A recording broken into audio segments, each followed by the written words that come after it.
parallel form of social organization in Iraq. Saddam Hussein manipulated them, and the Americans largely ignored them, with some exceptions, prior to now, this period. He thought that all these tactics would be force multipliers in getting something done in Iraq. He thought that you needed to sit down and literally man kiss and hold hands and drink thousands of cups of tea and smoke thousands of cigarettes with Iraqis before they would feel comfortable dealing with Americans. And that's a very shrewd cultural insight, which he learned from his experiences in the Middle East.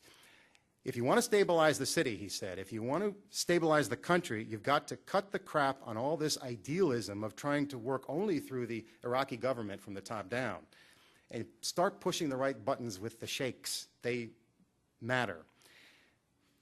Iraq looked like it was descending into total chaos at this point, and no one really saw a way out in 2006. But Patriquin said, Sattar is the key to Ramadi. Nothing will work in Ramadi without him. This guy is huge, huge. He is absolutely the center of gravity for us. Maybe he's the key to all of Western Iraq, and if he succeeds here, it could change everything. He's the key. Sattar is the key to reaching peace with the Sunnis, and that's the key to bring peace to the region and for us to leave Iraq. This, he said, is our way out. He's the first person to understand that path out of Iraq. His boss, Colonel Sean McFarland, the brigade commander, said of him, quote, Travis was adamant about engaging the tribes. He was the motivator, cheerleader inside the brigade to connect us to the tribes. He was an amazing, amazing guy.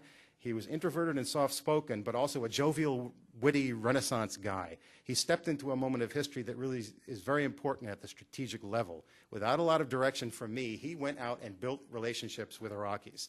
I gave him a lot of latitude. I'd always rather have a guy I have to reel in a little than a guy I have to kick in the butt, and I never had to kick Travis in the butt.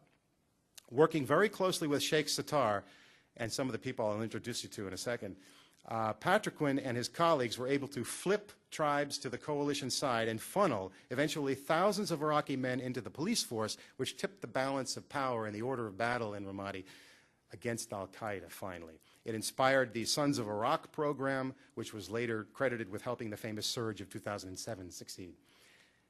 How did he do what he did? Well, let's take a look at him in action again. Here we are in front of a training facility for Iraqi police. Hey, let's stop here a second, said Patriquin to a fellow officer. Near the entrance of the Camp Ramadi training facility for Iraqi police were 25 young Iraqi police recruits who were very angry and complaining to each other. Patriquin lit up a cigarette and trained one ear sideways to listen in on the conversation. They assumed that a man in an American uniform would not speak Arabic. The cadets were complaining to each other about the food, about the pay, about everything going wrong with their being taken in so quickly into the police force. And until now, their prospects in life largely boiled down to working for the insurgents for very good pay, or criminal gangs, or being unemployed and watching their families starve. That was your option if you were a young man in this part of Iraq. Patriquin captured the gist of their conversation, excuse me, strode over to the group and said, Assalamu alaikum, alaikum assalam. And he apologized for interrupting them, and he asked them what they were upset about. For a minute, the cadets appeared dumbfounded at Patriquin's appearance, his bushy mustache, his humble greeting, and his thick Arabic by way of St. Louis accent. But they recovered quickly and launched into their list of grievances, none of which sounded very serious to Patriquin. Finally, he said, stop. And for the next 5 minutes, he berated them like a drill sergeant. He used colloquial Arabic Iraqi stylings and theatrically hectored and lambasted his astonished audience. You're all complainers, he announced to the group, now circled around him.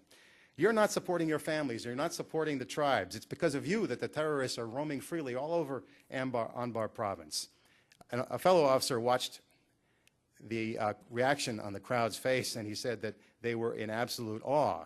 Here is an American who not only speaks the language, but the slang, and he's chewing them out in a culturally appropriate manner.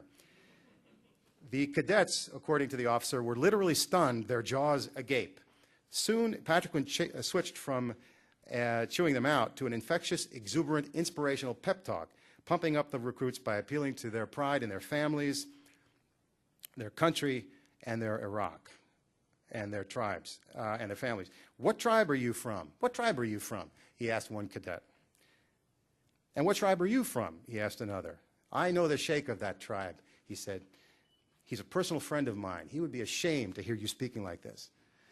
"You are the men who will stand watch on the wall," he declared. "You are the defenders of the tribes. You are the ones who are the guardians of the tribes. It's because of you that the women and children will be safe from those who wish to take over your nation. America doesn't want to take over your nation. We want nothing more than to be able to go home to your loved ones, to our loved ones. But before that happens, we've got to make sure you're safe with your loved ones." Patriquin was a huge fan of Shakespeare's Henry V, and for a few minutes on a patch of dirt in a combat zone 6,000 miles from home, the warrior seemed to be channeling the spirit of King Harry, delivering his immortal St. Crispin's Day oration. By the time he reached the crescendo of his impromptu speech, the Iraqis were applauding and cheering, and as a group, the circle moved in and enveloped the young American officer in a flurry of apologies, man kisses, and man hugs. Soon after, the Iraqi army general in charge of overseeing police recruiting told Patriquin, "I don't know what you said to those guys, but their change in attitude is unbelievable." Finally, I just want to share some things that Iraqis told me about Travis Patriquin, which I think gives us clues as to how he did what he did. Baghdad-born interpreter Saad Muhammad said, quote, "He was in love with Iraq. He was addicted to the culture. He was obsessed by it. He loved the food, the people. He loved everything about Iraq, and it showed. No one I ever heard of connected to the Iraqis like Captain Patriquin," marvels another Baghdad-born brigade interpreter, Athir Agubi.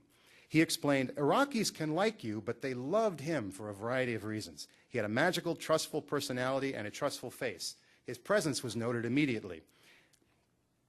Iraqis loved to talk to guys with mustaches, and he had a mustache, a suntan, dark skin, and a big muscular body, which made him look like an Arab. Besides that, his heart was really connecting to these people. For the average American soldier, a lot of Iraqis are very hard to even say hello to. But when Iraqis sat down to eat with Captain Patriquin, they could tell he enjoyed eating with his hands just as they did. He didn't fake it. They felt he was telling them, 'I love you guys. I'll do whatever it takes to show you that I'm genuine and to earn your trust.' He gave Iraqis the most honorable and honest picture of the American people and the American military in particular. I think he changed a lot of hearts when he worked with the tribes because they thought he was the true American heart." Patriquin's Iraqi colleague concludes, "My God, there is no one in the world who could have formed a closer connection with the Iraqi people than Travis did. They adored him." Another Arab interpreter, a Syrian-born interpreter named Majd Al-Gabra, told me that for meetings with the sheikhs, there was a lot of casual talk. We would take off our shoes and boots, sit down on the floor, and drink tea forever. Travis sat on the floor with them and ate food with his hands. For Arabs, you have to really like us to do that. The body language he had and the attitude made people love him. He made them feel like he's one of them. The key was his personality. He looked more Eastern European or Mediterranean. He had a very positive attitude that made Sheikh Sattar and the other sheikhs love him. His deep understanding of the Arab culture helped him a lot. He did not sit down as an officer or an occupier or an enemy, but as a friend. Finally, recently I interviewed Sheikh Jassim al-Suadawi of the Abu Soda tribe of Ramadi. This is the last interview I did a few weeks ago on Skype, actually, and he told me this about Travis Patriquin. "I consider Captain Hisham Abu Risha, which was the tribal name given to Patriquin by Sheikh Sattar, to be the martyr of Al-Anbar province. He deserves all of God's mercy because he was working from a pure heart. He felt our agony, wanted to help us. He gave his life so Iraqi men and women and children could live in peace. I still think of him often, and it's like he's right in front of me. I remember his laugh, his moves. I even remember his broken Arabic, the single words he used to say." And laughing, he said, "Patriquin's Arabic was very weak, you see. It was broken up. It was so broken up, you'd have to be a genius to put it all together and understand what he was saying. But we understood each other. He put his ideas across clearly, and I could understand what he wanted. I consider him my Iraqi brother. As tribal chiefs, we are the toughest of the toughest men. That is why we fought the terrorists. When I lost a brother like him, it was just like cutting an arm off. When he died, Sheikh Sattar and I shed so many tears. We don't usually cry for fallen soldiers. I lost 17 of my tribal men in battle. I did not shed a tear, but I cried for Hisham Abu Risha. We considered him our brother. I don't consider him an American. I don't consider him a U.S. occupying soldier. I consider him an Iraqi by blood. Even though I served only a short time with him, it was a great time. I wish I could see his kids and family and wave my hand over their heads, because in our tradition, there's a great meaning if you meet a child who's lost his parent and you pass your hand over his head. When I looked at him making all these personal connections with Iraqis, it seemed like he was planning to live here forever. I wish I could bring him back again, but his soul and spirit lives with us here. He's one of the few American officers who knew how to deal with the tribal men and the tribal chiefs. At first, the Americans thought we were trying to rob them or scam them, and there wasn't a lot of trust. He came and he established that trust. He was an extraordinarily smart person. He was the strongest supporter we ever had. He was the smart power that helped us win the Battle of Sufia, which was a pivotal joint U.S.-Sunni victory against al-Qaeda in November 2006, kind of a turning point within the turning point. And he concluded, these days, whenever I have tough times, I wish Captain Patriquin were here. He would stand up with me, and we would find a solution, and that gives me peace.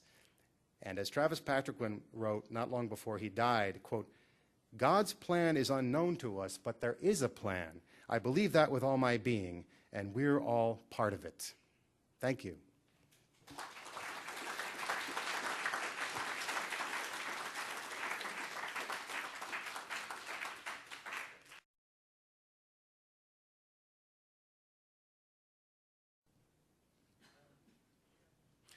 At this point, I'd like to introduce two guests to you. The first man is Sterling Jensen. Sterling Jensen is an American-born, Syrian-educated, Arabic linguist who, as a civilian, served with Travis Patriquin's brigade in Ramadi at the peak of this historic period and was in many of the key meetings with Travis Patriquin and the critical Sunni sheikhs of Anbar province. Sterling Jensen is practically one of the founders of the awakening movement of Iraq from the American side and was a key player. He translated for the brigade commander, and he is now a doctoral candidate at King's College in London and a research fellow at the National Defense Institute. And I'd like to introduce Sterling Jensen to you.